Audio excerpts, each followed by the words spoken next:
Hello everyone, welcome back to the channel. तो कैसे हैं आप सब? होप सो सब बढ़िया होंगे, सब मज़े कर रहे होंगे। घर पे गर्मी बहुत ज़्यादा है तो बाहर ना जाएं और घर पर ही एसी कूलर के नीचे आराम से बैठ के पढ़ लें। ठीक है, ये नहीं है कि गर्मी है तो पढ़ना ही नहीं है, पढ़ना भी बहुत ज़रूरी है। हम क्लास 7 के चैप्टर 4 कर चुके हैं।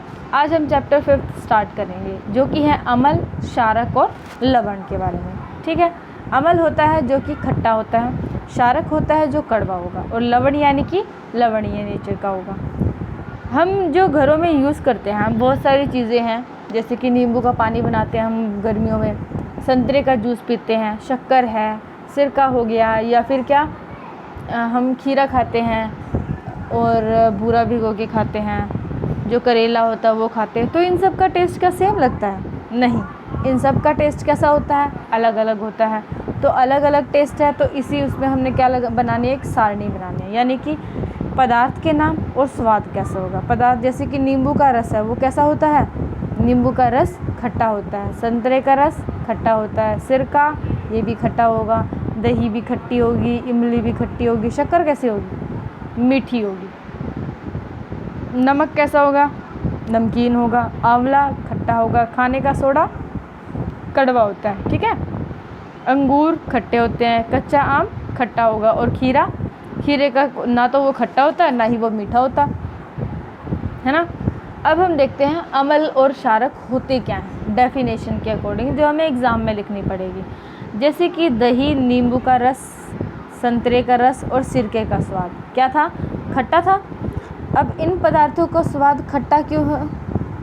इसीलिए खट्टा होने की वजह से हम इनको क्या कहते हैं? अम्ल कहते हैं। अम्ल को इंग्लिश में बोलते हैं एसिड, यानी कि जो टेस्ट में हमें खट्टे लगेंगे उनको हम क्या कहेंगे? एसिड कहेंगे, अम्ल कहेंगे। तो उनका नेचर कैसा होगा?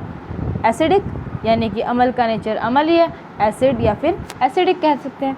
एसिड शब्द आया कहाँ से है? ये आया है लैटिन के एक वर्ड एसियर से। एसियर का मीनिंग ही क्या होता है? खट्टा होता है। ठीक है, इस पदार्थों में पाए जाने वाले प्राकृतिक अम्ल यानी कि नेचुरल एसिड होता है ये। ठीक है, अब है खाने का सोडा। खाने का सोडा कैसा होता है? कड़वा होता है। ठीक है, ये ना खट्टा नहीं होता, ना ही मीठा होता है, ये कड़वा होता है। इसके अंदर खट्टापन नहीं होता, तो ये अम्ल नहीं होगा। तो अब इसमें क्या है, अगर हम खाने को सोडो को अपने उंगलियों के बीच में रगड़ेंगे, यानी कि हाथ पे लेके अगर उसको रगड़ेंगे ना, तो साबुन जैसा चिकना लगेगा वो। ऐसे पदार्थ जिनका स्वाद क्या होता है? कड़वा लगता है। क्या लगता है? कड़वा लगता है स्वाद, और जो स्पर्श करने पर कैसे? साबुन जैसे लगते हैं। तो इनको हम क्या कहते हैं? क्षारक। और इनकी प्रकृति क्या होगी? क्षारकीय। जैसे अम्ल की अम्लीय थी, तो क्षारक की कैसे होगी? क्षारकीय होगी। ओके, यदि हम किसी पदार्थ को चख नहीं सकते, मान लो हमने चखा नहीं किसी पदार्थ को, वो कड़वा है, हमें पता है करेला कड़वा है, ये तो हम सभी को पता है, लेकिन कोई ऐसी चीज़ है जिसको हम चख नहीं सकते कि ये कड़वी है, मीठी है, खट्टी है, कैसी है, तो हम उसको कैसे पता लगाएंगे? वो पता लगाएंगे हम सूचक की हेल्प से। सूचक क्या करते हैं? उन पदार्थों, सूचक को जब अम्लीय और क्षारक पदार्थों में मिलाया जाता है तो क्या कर लेते हैं? वो कलर चेंज कर लेते हैं। ये इसी उस पर टेबल दे रखा है। अम्ल का नाम, यानी कि सिरके में कौन सा एसिड होता है? Acetic acid. चींटी का डंक, जब चींटी हमें काट लेती है ना, तो हमें कैसा फील होता है? वो थोड़ी सी जलन सी होने लग जाती है। तो वो किस वजह से होती है? क्योंकि उसकी जो डंक होता है ना, उसमें होता है फॉर्मिक एसिड प्रेजेंट होता है। नींबू हो गया, कुल के यानी कि सिट्रस फल हो गया, संतरा, नींबू, इन सब में क्या होता है? Citric acid. दही में लैक्टिक एसिड, पालक में ऑक्सैलिक एसिड, आंवला, सिट्रस फल, इन सब में क्या? एस्कॉर्बिक एसिड हो गया, और इमली, अंगूर, कच्चे आम में टार्टरिक। ठीक है, अब ये तो हो गए अम्ल। अब है क्षारक का। क्षारक क्या होता है? कैल्शियम हाइड्रोक्साइड, यानी कि चूने के पानी में।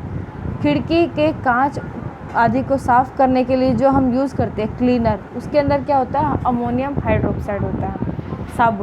साबुन में क्या होगा? सोडियम हाइड्रोक्साइड होता है और पोटेशियम हाइड्रोक्साइड। जो दूध या मैग्नीशियम होता है, यानी कि मैग्नीशियम क्या होता है? मिल्की कलर का होता है, मिल्क ऑफ मैग्नीशिया कहते हैं जिसको। इसके अंदर मैग्नीशियम हाइड्रोक्साइड प्रेजेंट होता है। अब ये सब चीज़ें क्या है? नेचुरल सूचक है, यानी कि प्राकृतिक सूचक है। अब हमारे आसपास कैसे है? कौन कौन से? हल्दी है, लिटमस हो गया, गुड़ की पंखुड़ियाँ हो गई। लिटमस क्या है? एक प्राकृतिक सूचक है। सबसे सामान्य रूप से उपयोग किया जाने वाला प्राकृतिक सूचक क्या है? लिटमस है। लिटमस को ही हम क्या कहते हैं? लाइकेनो या फिर शेक से निष्कर्षित किया जाता है, बनाया जाता है उससे, ठीक है। इसमें क्या करते हैं, अगर हम कोई भी चीज़ खट्टी है, कड़वी है, मीठी है, जैसी भी है, उसकी कुछ बूंदें लेंगे और कहाँ डाल देंगे? लिटमस पेपर पे डाल देंगे, ठीक है। लिटमस पेपर मेनली कैसा होता है? लाल होता है और कैसा होता है? ब्लू कलर का होता है। तो ये चेंज भी कलर ऐसे ही करता है। क्या होता है, अगर इसे अमलिया में विलयन किया जाएगा तो क्या बना देगा? ये लाल कलर में बदल जाएगा।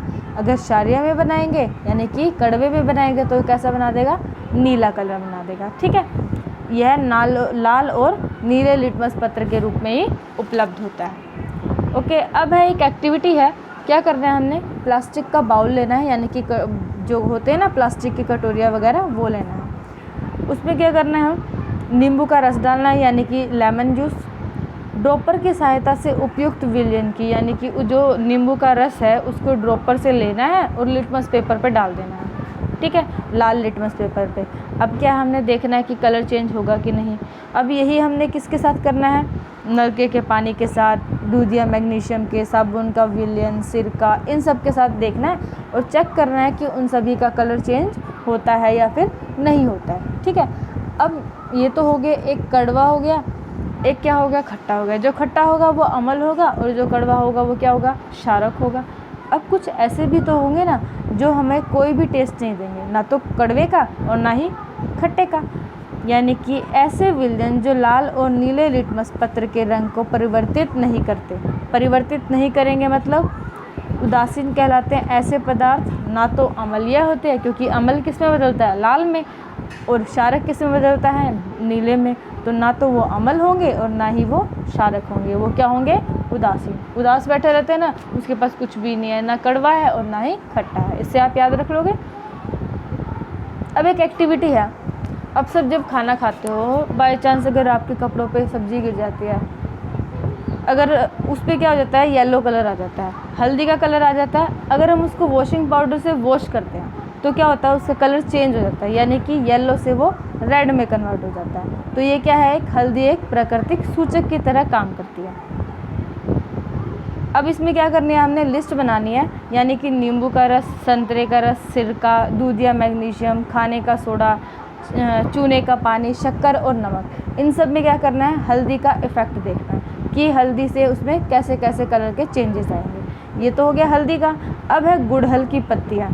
गुड़हल के पुष्प की कुछ पंखुड़ियाँ, यानी कि जो उसकी पंखुड़ियाँ होती है ना, जो कलर्ड पार्ट में होते हैं, वो लेने हैं। उनको क्या करना है? बीकर में रखना है, उबालना है उनको जब तक उनका कलर डिस्चार्ज ना हो जाए, यानी कि कलर पानी में ना मिल जाए, ठीक है। जब वो पानी में कलर हो जाएगा, यानी कि रंगीन बन जाएगा, तो क्या करना है?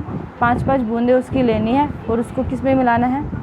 पहले तो हम शैम्पू में मिलाएंगे उसको, शैम्पू के अंदर करेंगे, नींबू के रस में मिलाएंगे, सोडे में, सोडियम हाइड्रोक्साइड में, शक्कर के विलयन में और नमक के विलयन में। इन सब में देखना है, पहले देखना है प्रारंभिक कैसा आया, यानी कि शुरुआत में उसका कलर कैसा आया और लास्ट में उसका कलर कैसे आया, ठीक है।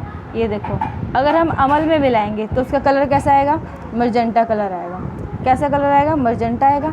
अगर हम उसको क्षारक में मिलाएंगे तो ग्रीन कलर आएगा, ठीक है। और ये है जो उसका नेचुरल कलर होता है, पिंक कलर का। यहाँ तक कंप्लीट हो गया। आगे कल हम करेंगे उदासी कलर।